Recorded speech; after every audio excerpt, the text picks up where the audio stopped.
getting divorced, I feel like that's how a lot of times like there is no interaction or handoffs. Like all your communications are done. Because sometimes it brings it all back up when you see the other person. It's too fresh. You don't want to see each other. I feel like that's actually kind of common. They're just famous to us. You know what?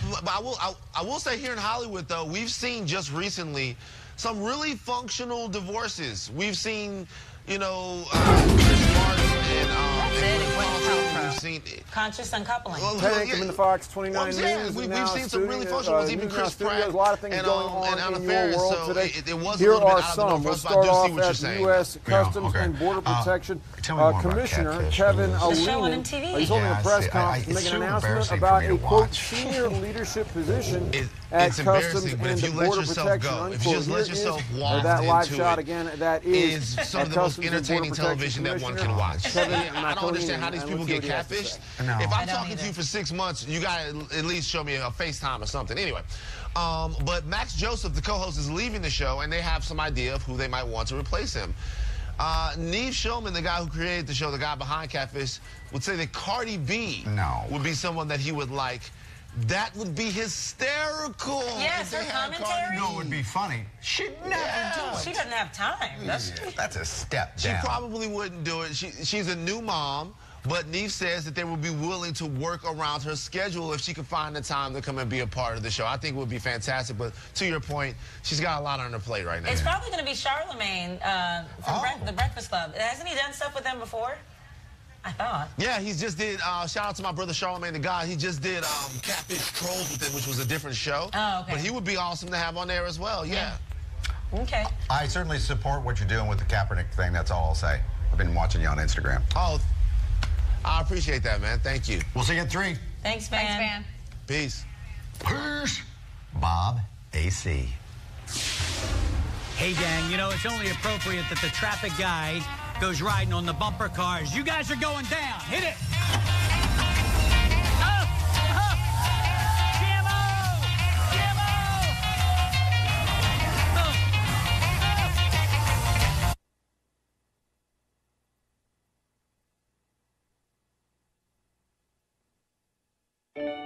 When it comes to milk, only Fairlife is ultra-filtered for 50% more protein and 50% less sugar. Wake up to a one-of-a-kind of milk. Fairlife.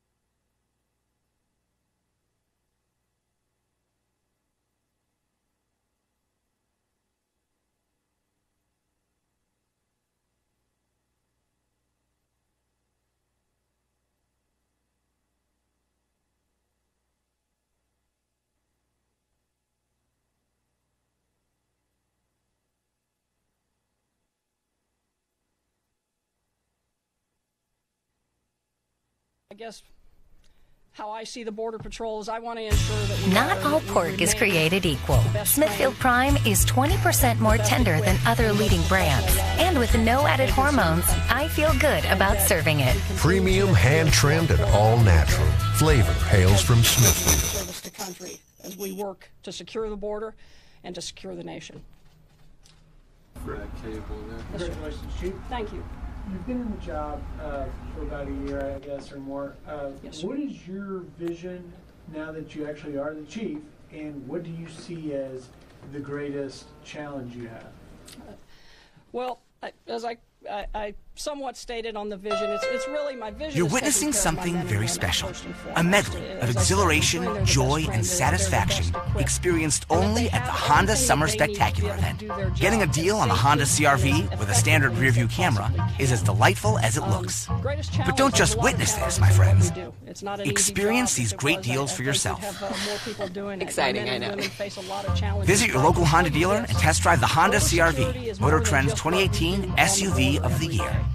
And if we do not close some of these loopholes that are drawing people to bring their families and their children across a very treacherous trip to come into this country. The work that my men and women do, we need that. Hey, I'm going to try to get over here. I hope you come here too. Not Rehoboth. Hi, Tulko Ben with CNN. Hi. Picking up on this theme, you know, as the first woman, there have been a number of concerns recently raised about CBP having the lowest number of women participating in the entire federal law enforcement community, women sort of now describing experiences they've had in Border Patrol that have turned them off. More broadly, recruitment and retention has been a persistent problem for Border Patrol. Are there any specific things you intend to do to try to rectify either of those issues? Certainly. When it comes to recruitment of women, yeah, you are correct. The Border Patrol has been at about 5% of women my entire career. But I can tell you we are seeing many more women rise through the ranks and into senior positions. And I believe that this will help with the recruitment. We are doing targeted recruitment to try to get more women engaged in the Border Patrol. And we have some amazing young women that I meet day in and day out whenever I go out to the field that are out there doing the job.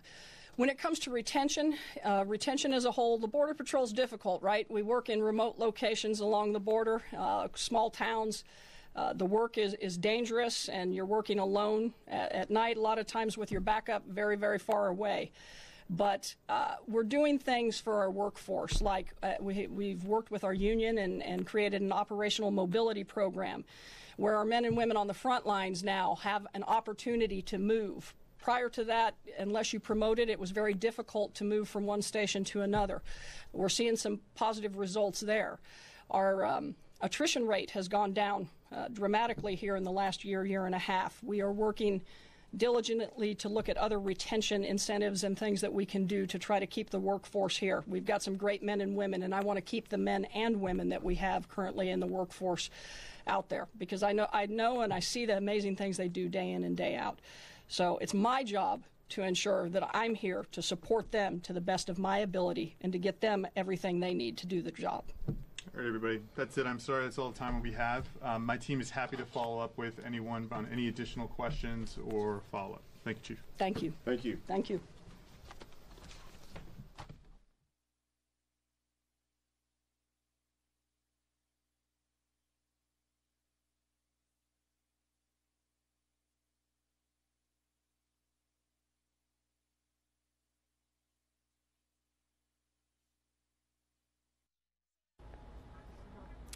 That wraps up that press conference at the U.S. Customs and Border Patrol. Sorry about the audio issues we had. Shaking out our News Now operation just a little bit here. We're getting up to speed. Breaking news, however, this morning, Center City, Philadelphia, man's dead after being stabbed multiple times at Jefferson Station. This is a brutal attack. It was all caught on surveillance video. Police are going through that footage this morning in an effort to catch the suspect. Fox 29's Jenny Joyce is on the scene. Jenny? It is. Good morning, guys. So there are a lot of police officers on scene. They're still combing through, looking for evidence. The 10th and Filbert entrance of Jefferson Station remains closed as police continue to investigate. Apparently 3 different levels of this SEPTA platform, SEPTA station affected. Police say it was around 3:15 this morning. A man pinned another man on the floor of a SEPTA regional platform at Jefferson Station and stabbed the victim several times in the neck, torso, chest, and arms. He died at Jefferson Hospital just after 4 a.m. Police say they are confident that the surveillance footage is going to help with this investigation. The entire incident was captured on SEPTA surveillance cameras. It shows the victim and the perpetrator involved in a very violent struggle.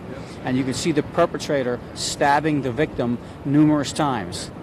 The perpetrator's actually on top of the victim, who's laying on the platform being stabbed numerous times.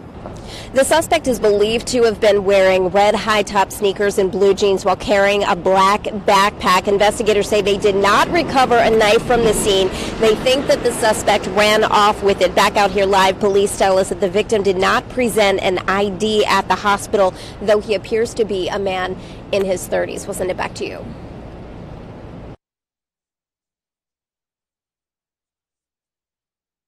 And that was Fox 29's Jennifer Joyce at Jefferson Station in Center City. We go now to North Philadelphia. where a wild drive-by shooting last night injured at least 6 people. There are reports that the target may have been a well-known rapper. There are also reports that he is deceased. Fox 29's Steve Keeley is on the scene in North Philadelphia now with the latest. A memorial has been started here on the bloodstained sidewalk just a few feet from where North Philly rapper known as General Reezy took his last Instagram picture he had just posted before a gunman in a van fired an assault rifle at Reezy and a group of others, killing him and 34-year-old Naisha Cooper. His legal name Avril Davenport, and friends here say he had just gotten out of prison weeks ago at the start of summer. The 4 other men wounded near him between ages 30 and 51 years old. The 30-year-old is the only one of the 4 critical. He was shot in the chest by the powerful assault rifle. The 2 killed were also shot in the chest. People were just standing out here congregating. We have no idea what this is about. All we know, this is another example of senseless violence, and we've seen quite a bit of it today, unfortunately. And so we're hopeful that someone will be able to give us information on this absolutely ridiculous crime. I've never experienced anything that I've experienced last night. The gunshots were extremely loud. I mean, you could just hear it going boom, boom, boom, boom, boom, boom. And it's like, what on earth? There are surveillance cameras here, and at least one of them gave police a look at the drive-by shooting and the van first coming west here on Huntingdon, then speeding away south on 12th Street. Police, for now, don't know if it was either jealousy about General Reezy's growing popularity or his criminal past. That may be why someone wanted him dead. Either way, the shooter didn't care that so many others were standing near him and in his deadly range of fire. In North Philly, Steve Keeley, Fox 29 News. Back to you.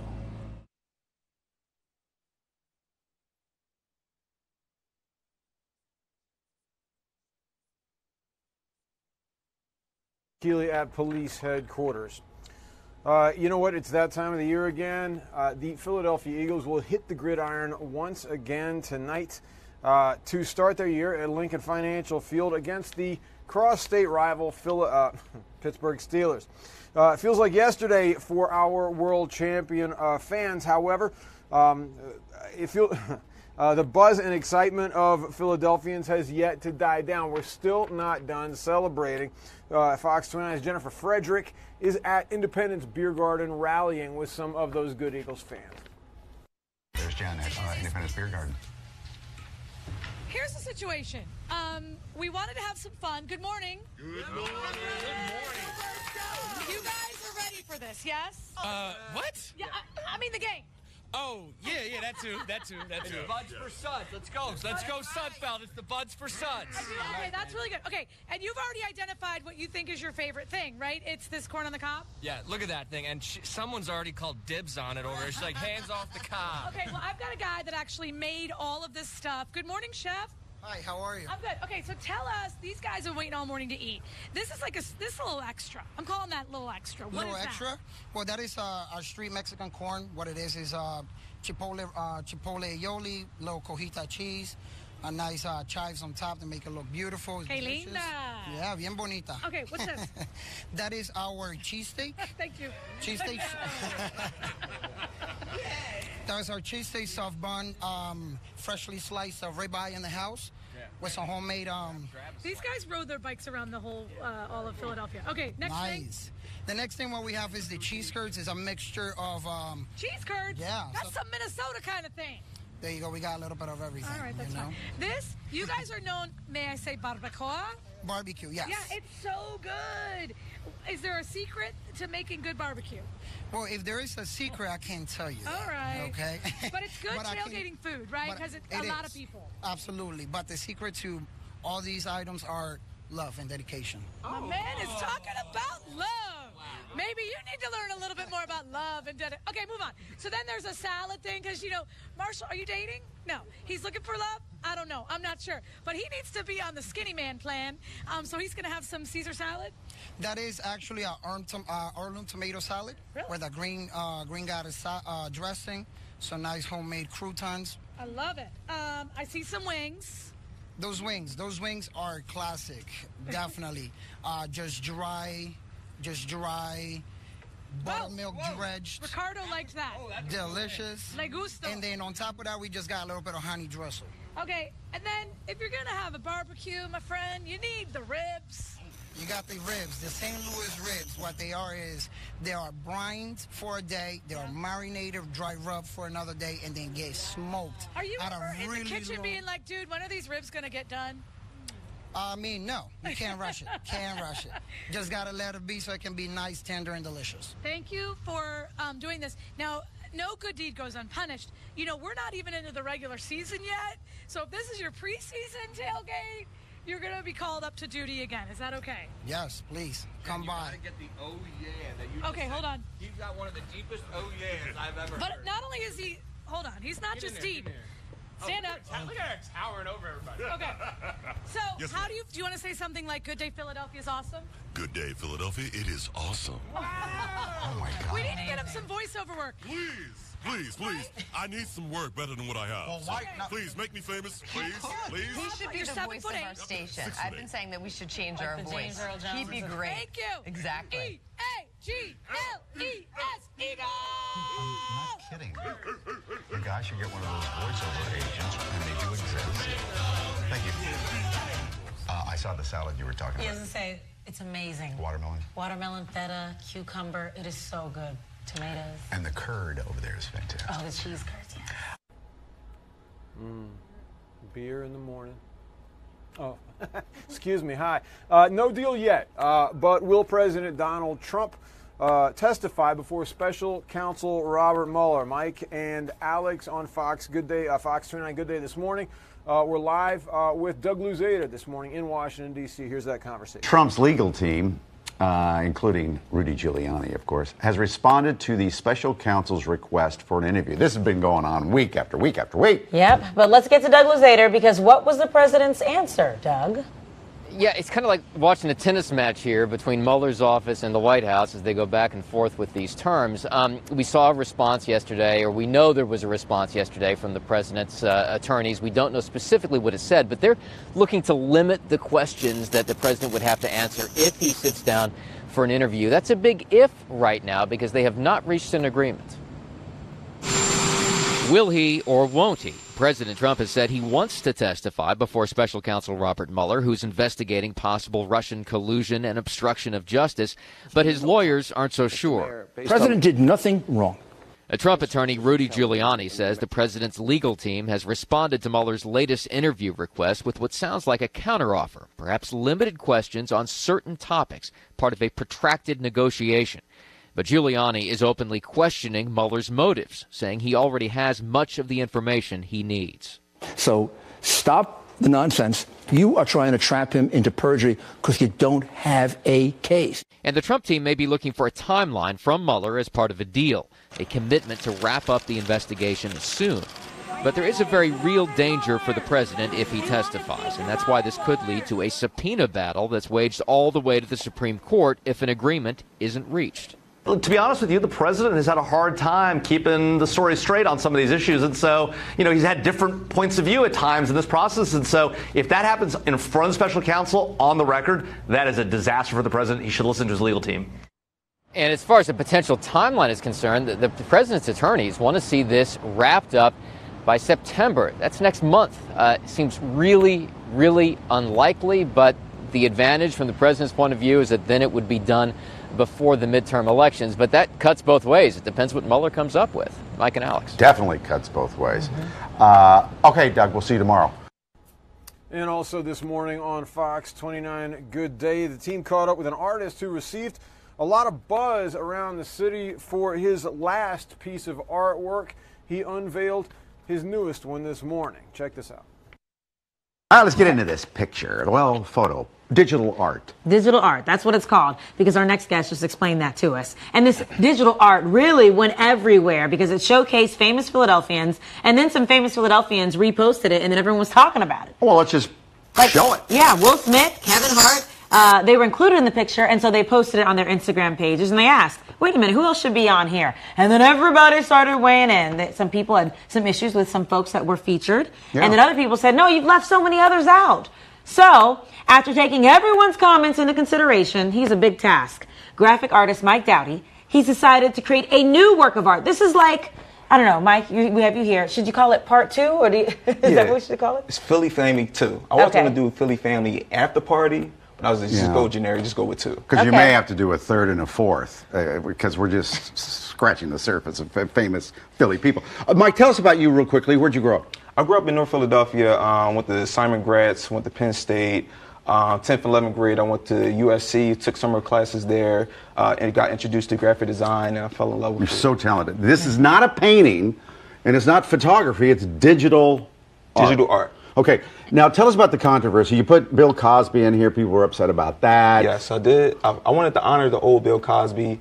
You know, he's a great Philadelphian, and I just feel like I just wanted to honor, what he's done in the past. Okay, you got Kevin Hart here, Will Smith. And then some people felt like, okay, some people aren't necessarily from Philly, but they've done great things here, like the Carson Wentz, Nick Foles, right? Forever icons. Okay. So your reaction was, well, I'll just do another one. Got to do another one. All right, let's go over here and do the unveiling. Mike, if you go to the other side of your easel there. Alrighty. And Alex, jump in here, and I'll get around here. Okay. Drum roll. Square dancing. Okay, and here we are. What is it? Philly Family 2. 2. Here we go. Here we go. Don't do it too hard because it'll. Dun, dun, dun, dun. Okay. Wow. Let's start right in the middle. Oh, yeah. Your eye goes to the guy with the yellow coat. Yep. And that's Brian Dawkins. Just got into Hall of Fame. Great. And I have Jason Kelsey helping him put his jacket on. Oh, I love that. It's like Jason Kelsey. Who do we have down here? The one and only Jill Scott. Jilly from Philly, right in the middle. Patty LaBelle. Lisa Left Eye. Let's get up here. I got Teddy Pendergrass. Oh, yes, Teddy Pendergrass. Oh, there's Pink. Who's that? Gamble and Huff, come on. I want him to answer. Lee Daniels. Lee Daniels. Danny Garcia. Now you're getting into. Is that Q? That's Q. Oh, Quincy made it. He didn't want to be in it. I said, I'll put you far in the back. So. Who you got up here? So that's Little Dicky and Little Bill flying together. So that's Little Uzi Vert. Yeah. Peanut Lab 215. Okay. We have Bernard Hopkins. Bernard Hopkins. Yep.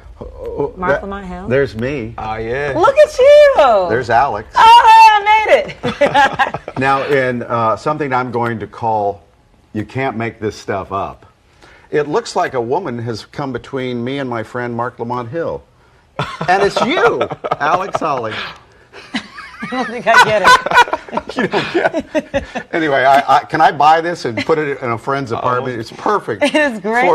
For this apartment. Oh, most definitely. Well, I have it up for sale. How much is it?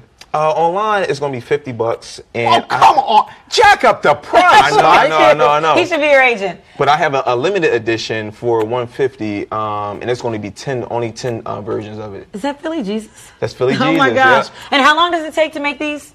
It takes about. This took me about 2 weeks, but it's like non-stop sleep. Wow! It's like putting like a 1,000-piece puzzle together. So now the question is: are there other people that he's left out? Can he make a Philly Family 3? Let us know. You jammed a lot in here. Thinking Miss Patty. There. Oh yeah, Patty Jackson. Okay. Very nice. Wilt. Yeah. Okay. But again, Michael Blackson. That's the good area. That's the VIP. I think this is like the first picture we ever took when I came to Philly. I think it is. We're at the all-white. That's a little throwback. Dinner on Blanc. Dinner on Blanc. Yeah. All right, folks. What's your Instagram handle so people can reach you? I'm on Instagram at More Than Mike D. More Than Mike D. Congratulations. Boom. Philly Family 2. Thanks a lot. Cool local art, man. It's the best, and I love it. We're going to take you now, however, live to the Pentagon in Washington, D.C., where Defense Secretary James Mattis is holding an honor guard ceremony to greet visiting Vice President Mike Pence at the Pentagon. We take you there live. You bet.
About that. That went down. We're going to take you to a very, very different type of piece of video, very different type of story. This one out of Arizona. Are you hungry?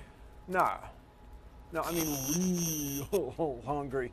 Well, then, I mean, if we can talk you into going to Arizona Cardinals game, which is an entirely different discussion, you might want to order one of these. It's called the Gridiron. It consists of 5 patties, each one 1/3 of a pound, 5 all-beef hot dogs, of course, 5 bratwursts. Hang on a second, I'm not done. 8 chicken tenders, 20 ounces of fries, 20 slices of cheese, and 8 slices of bacon. 7 pounds worth of sandwich. For the health conscious among you, there will be lettuce and tomato. You want to make sure there's some roughage in there. It's called the Gridiron. It'll be available at Cardinals home games this season. Anyone that can eat it in an hour or less gets an Arizona Cardinals jersey. Ooh, yay. I wonder if they'll pay you to wear it. And their photo on the big screen. No help allowed from family or friends. The sandwich is also a bit of a challenge financially because you'll shell out $75 in order to get one. Why don't you just buy the jersey in the first place? I wonder if the Eagles will come up with something to challenge that. My request, my hope, my prayer is that they don't. There's enough massive, insane food challenges going on in the world as it is. Take one of the ones that's in place already. Don't invent a new one. Are we wrapping up? We have one more, the lemonade stand. The lemonade stand. All right. Talking to my friend, producer Carrie. This one's out of Volusia County, Florida. There's a speedway there, by the way, dirt track. And this story, it's absolutely adorable. Young lady having some trouble selling lemonade at the classic stand out front. So her mom stepped in and made the one call that turned her whole day around. Brian Scott from Fox 35 has the story. And the reason it's freezing cold is because I put ice in it. She's certainly got the sales pitch down for this kind of day. You have to have some lemonade to cool you down. And not advertising here, but Katie Shepard has perfected this stuff. That's a pretty good lemonade. You make a You put 2 quarts in it to make it kind of sweet and sour. Oh, okay. But a quality product wasn't doing her any favors last weekend when the traffic just wasn't rolling by her stand. And it was just very, very few people. Ready to cut their losses, Mom Danielle, a military wife, thought, why not see if they could give the extra treats away to some of Volusia County's hardest workers? I decided to call up to the police department, non-emergency, and I said, you know, I talked to the dispatcher. And said, send the guys to grab a treat. Well, she thought maybe one would show up. Yeah. And then how about 4 cookies? There was one fire truck full, then the deputies started showing up, then more and more. 2 on this side and just fill the whole area. Yeah, they were all the way down to the end of the street. A squad of Volusia deputies, the K-9 unit. Once we ran out, I had to go make 2 more batches because all the police... And all those cops eager to show Katie and her brother all their gear and say thank you for the break and the refreshments.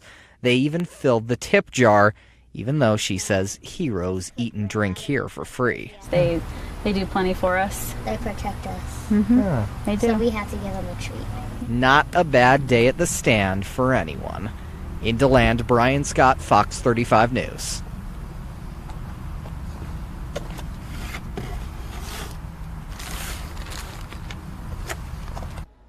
Boy, that's adorable.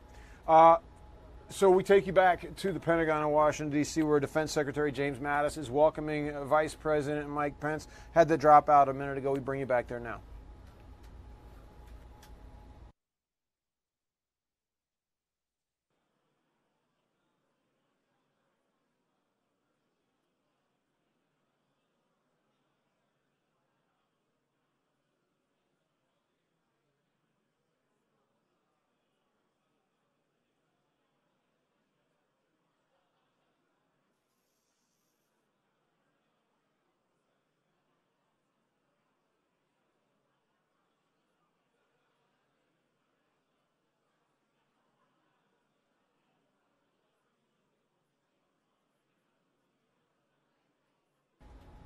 And we are expecting U.S. Vice President Mike Pence at the microphone any minute. He's visiting the Pentagon today. They had a whole color guard reception for him. Makes me wonder why. I mean, he's coming from 5 minutes across town. Vice President lives in D.C., but hey, that's my wonderment. He's expected to make some comments on the possibly planned Space Force that President Donald Trump has made reference to in a couple of occasions. He's spoken about the necessity, what he thinks is a good idea in order to militarize and at least get the upper hand in space right now. And the president wants to do that with the Space Force. Vice President Pence may add some detail to that when he does go to the podium shortly.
Check 1 2 1 2 1 2.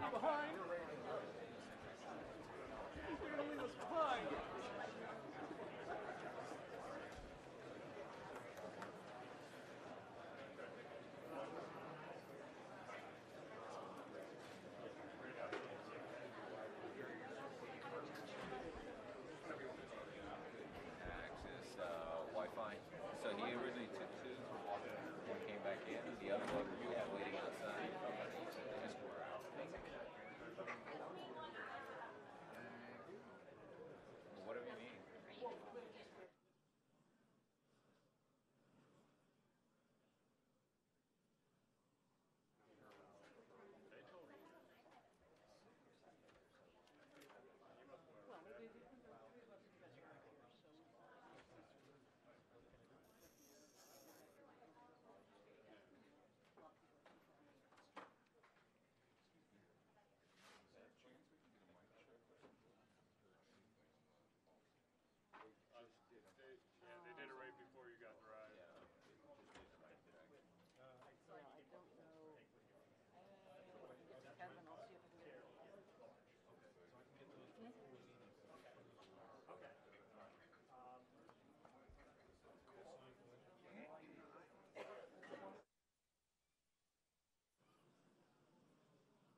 6, 7, 8, 9, 10.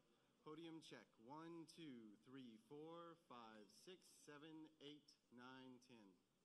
Thank you.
2, 3, 4, 5, 6, 7, 8, 9, 10.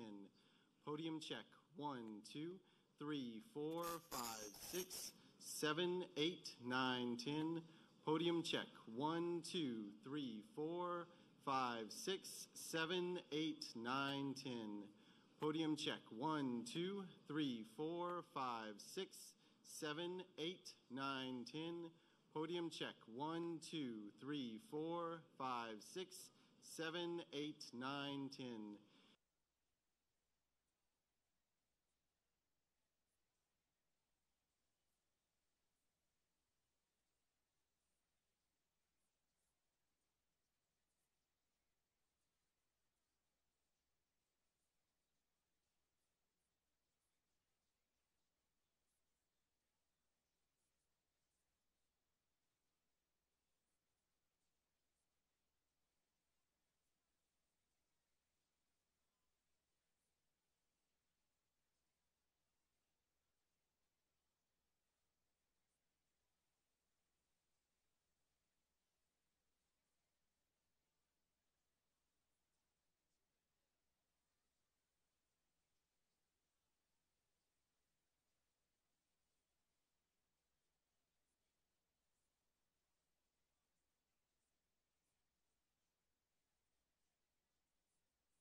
Good morning.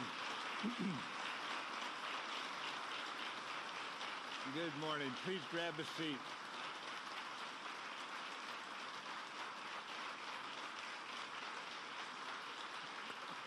I assure you, Mr. Vice President, that is for you, not for me. Please. Thank you for welcoming the Vice President, ladies and gentlemen. They usually don't do anything like that when I'm talking alone, sir, I assure you. But Mr. Vice President, Deputy Secretary Shanahan, General Silva, all the members of the defense community here today, thank you for joining us. It's a great day for the Pentagon when we have our Vice President here, of course. And I would just tell you, Mr. Vice President, it's a pleasure to have you back here at the Pentagon today. And it's with a great deal of gratitude on many issues, but specifically this issue for your leadership and what you've done to remove any obstacles in our path, as only a Vice President can do. Space is one of our vital national interests in the sense of our use of space, our operations in space, and it is becoming a contested warfighting domain, and we have got to adapt to that reality. It's on par with the air, land, sea, and cyberspace domains in terms of it being contested, and it's now a domain in which we must be equally prepared as all of those other domains. It's no longer a new domain, it's a domain. And we've got to be able to compete, to deter, and to win. And following your remarks, Mr. Vice President, the Department of Defense will release our space report to Congress, reinforcing the specifics on how we're going to carry this forward. And that report reflects a clear-eyed view of the future as the Department takes the steps necessary now to implement President Trump's vision for a space force. So, ladies and gentlemen, it's my honor to introduce the Vice President of the United States, Vice President Pence. Thank you, sir. Very much. Good to have you. I think it was all for you. I don't think so.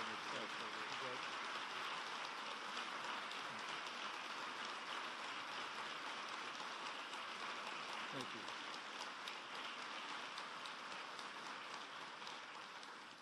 Secretary Mattis, Deputy Secretary Shanahan, General Silva, General Goldfein, members of the Armed Forces of the United States of America, and all the men and women of the United States Department of Defense who each and every day oversee the greatest military in the history of the world. Thank you for all you do every day for the American people.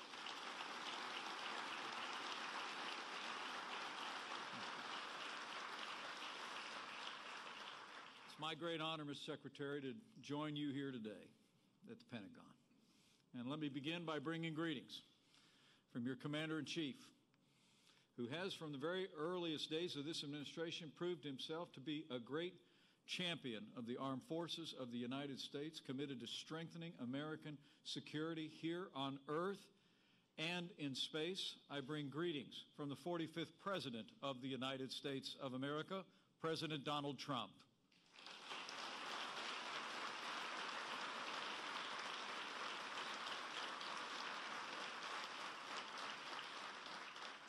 In his inaugural address to the nation, President Trump proclaimed that the United States stands, in his words, at the birth of a new millennium, ready to unlock the mysteries of space. And since day one of our administration, this president has kept his promise to restore America's proud legacy of leadership in space, believing that space is essential to our nation's security, prosperity, and our very way of life. Last year, after it had lain dormant for nearly a quarter century, President Trump revived the National Space Council to reinvigorate and coordinate space activities across our government. It's my great honor as Vice President to serve as the chairman of the National Space Council. And I'm pleased to report that President Trump has already signed 3 new space policy directives to reorient our space program toward human exploration, unleash America's burgeoning commercial space companies, and safeguard our vital space assets with new space traffic management policy. But as Commander-in-Chief, President Trump's highest priority is the safety and security of the American people. And while too often previous administrations all but neglected the growing security threats emerging in space, President Trump stated clearly and forcefully that space is, in his words, a war-fighting domain just like land and air and sea. And just as we've done in ages past, the United States of America, under his leadership, will meet the emerging threats on this new battlefield with American ingenuity and strength to defend our nation, protect our people, and carry the cause of liberty and peace into the next great American frontier. In 1939, at the start of the Second World War, the U.S. Army Air Corps was still a fledgling organization. But as Nazi air forces bombed their way from Warsaw to London, our military commanders took decisive action then to meet that new threat head on. By 1945, the American military had nearly 30 times the number of planes and 85 times the number of pilots and support crews compared to just 6 years earlier. America and our allies emerged victorious from World War II because of the strength of our armed forces and because our armed forces adapted to meet the emerging threats of the day. We knew that air power had forever changed the nature of war, so we marshaled the resources and the will to build the most powerful air force the world had ever seen. And just 2 years after that terrible conflict, our nation created a new branch of service to secure American dominance in the skies for generations to come, with the creation of the United States Air Force. Now the time has come to write the next great chapter in the history of our armed forces, to prepare for the next battlefield, where America's best and bravest will be called to deter and defeat a new generation of threats to our people, to our nation. The time has come to establish the United States Space Force. And that's what brings us here today. 7 weeks ago, President Trump directed the Department of Defense to immediately begin the process necessary to establish a Space Force as the sixth branch of the armed forces. The President made it clear that our ultimate objective is to create a new branch of our military that's separate from and equal to 5 other branches.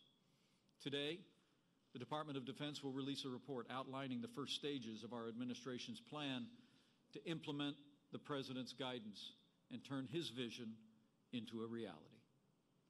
This report reviews the national security space activities within the Department of Defense, and it identifies concrete steps that our administration will take to lay the foundation for a new department of the Space Force. Now, to be clear, the Space Force will not be built from scratch, because the men and women who run and protect our nation's space programs today are already the best in the world. And since the dawn of the space age, America has remained the best in space.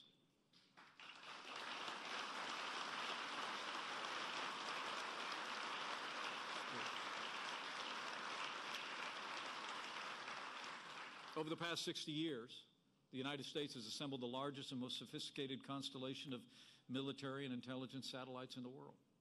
We've pioneered the technology to leverage American power in space here on Earth and give our warfighters the intelligence that they need and give our intelligence community the information they need to maintain a strategic advantage wherever our warfighters are operating. Across this department and our intelligence agency, there are literally tens of thousands of military personnel, civilians, and contractors operating and supporting our space systems. And together, they're the eyes and ears of America's warfighters around the globe. And they do a remarkable job. I've seen their work firsthand. I traveled across the country to meet with the men and women who are fighting for America's future in space in my first year and a half on this job. From the airmen of the 50th Space Wing at Schriever Air Force Base, whose fleet of surveillance, navigation, and communication satellites increase the agility, precision, and effectiveness of our armed forces, to the engineers of the Missile Defense Agency at Redstone Arsenal in Alabama, who are forging the next generation of rockets to strengthen our missile defense, to the many other bases and facilities across the country where our men and women in uniform work together with our intelligence community and our allies to protect our people, our nation, and our interests around the world. And over the past 18 months, President Trump and our entire administration have taken decisive action to strengthen American power in space as well. President Trump recently signed the largest investment in our national defense since the days of Ronald Reagan.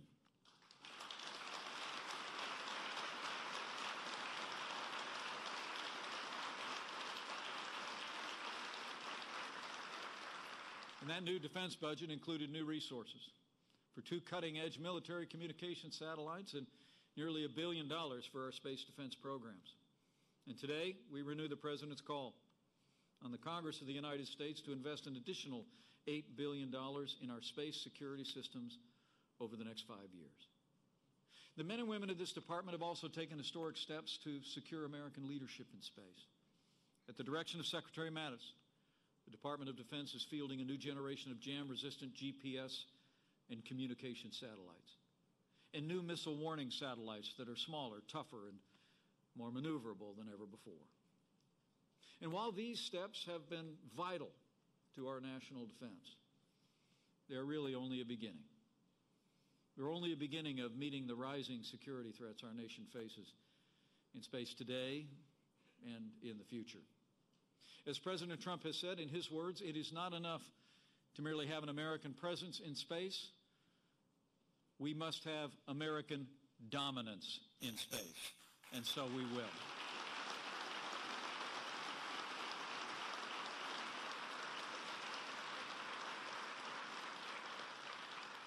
And that's precisely why we're beginning the process of establishing the Space Force as the 6th branch of our armed forces.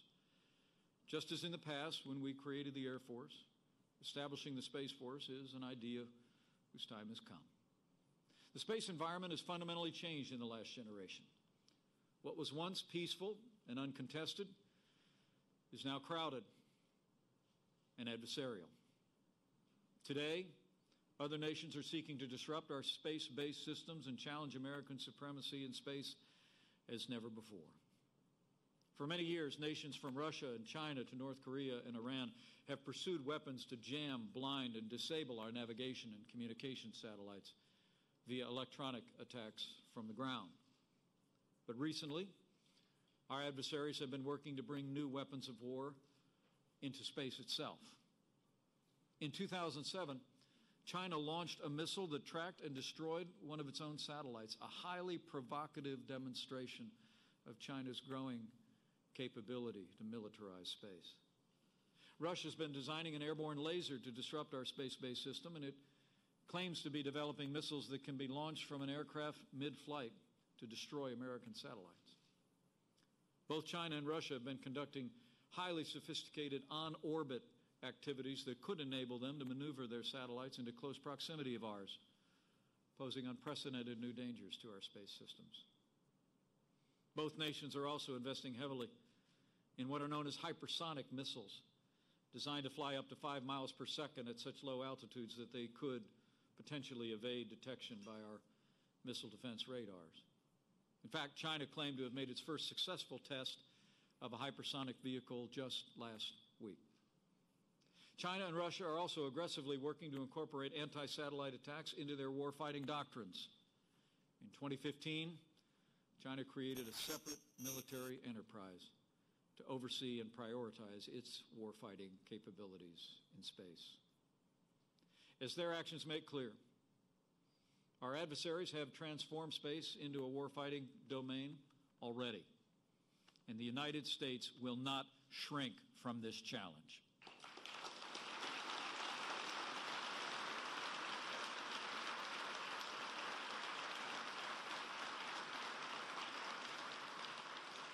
Under President Trump's leadership, we will meet it head on to defend our nation and build a peaceful future here on Earth and in space. America will always seek peace in space as on the Earth, but history proves that peace only comes through strength. And in the realm of outer space, the United States Space Force will be that strength in the years ahead.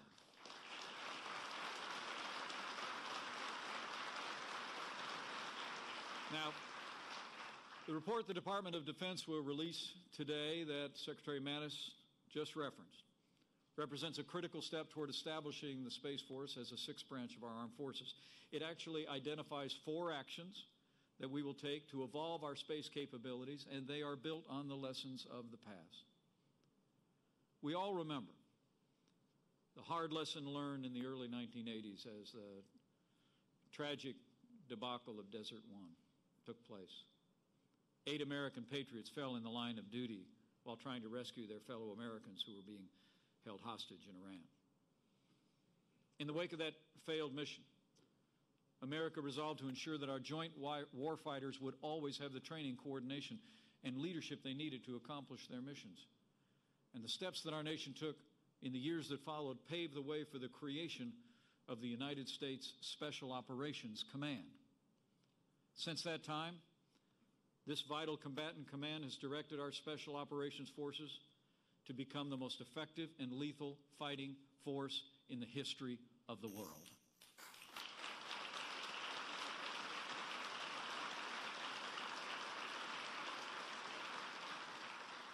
Our Special Operations Forces, through this unified command, have been defending our security and advancing interests, as they do to this very hour, in every corner of the globe. Along those same lines, today's report calls for the creation of a new unified combatant command for space, the United States Space Command. This new command structure for the physical domain of space, led by a 4-star flag officer, will establish unified command and control for our Space Force operations, ensure integration across the military, and develop the space warfighting doctrine, tactics, techniques, and procedures of the future. The second step this report calls for is the creation of an elite group of joint warfighters specializing in the domain of space, who will form the backbone of the nation's newest armed service, Space Operations Force. Just like our Special Operations Forces, a Space Operations Force will draw men and women from across the military and will grow into their own unique and cohesive community. They'll support the combatant commands by providing space expertise in times of crisis and conflict. Third, this report calls for the creation of a new joint organization, the Space Development Agency, that will ensure the men and women of the Space Force have the cutting-edge warfighting capabilities that they need and deserve. While our adversaries have been busy weaponizing space, too often we have bureaucratized it.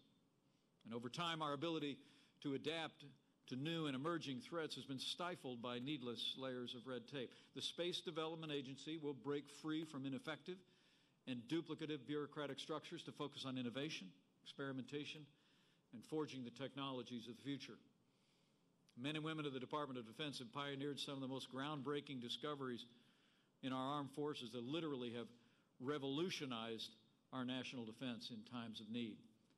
From General Schriever's creation of the intercontinental ballistic missile to Admiral Rickover's development of the Navy's nuclear enterprise. And now, we must do our part to make bold breakthroughs, strengthen America's industrial base, and deliver the cutting-edge warfighting capabilities faster than our adversaries could ever imagine. And that's exactly what Americans will do.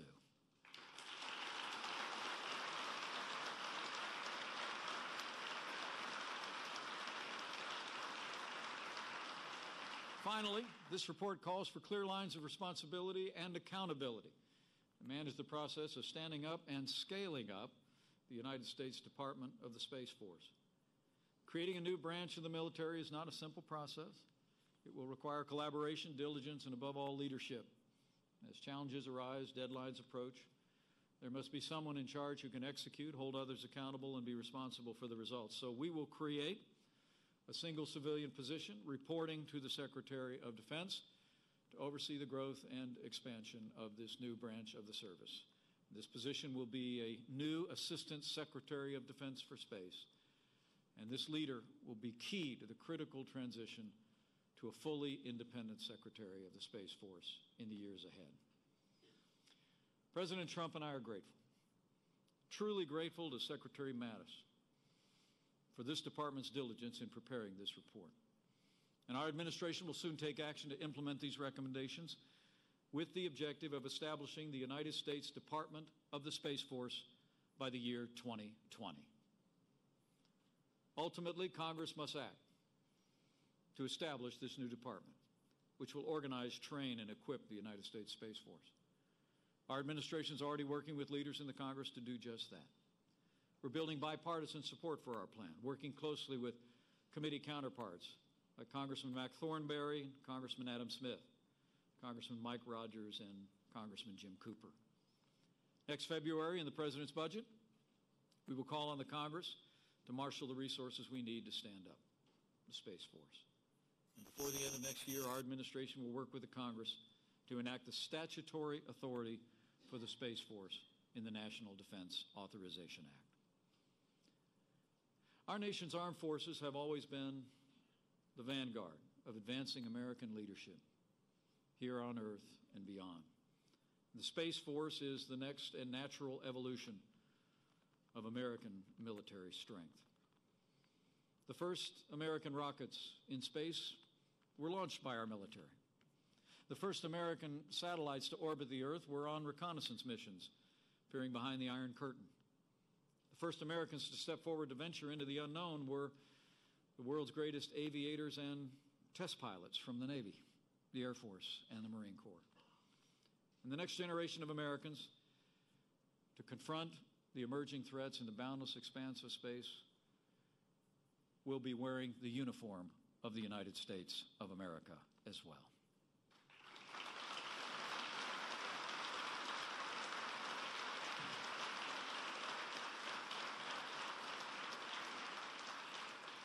Now, I'll promise you, your Commander-in-Chief is going to continue to work tirelessly toward this goal, and we expect you all to do the same.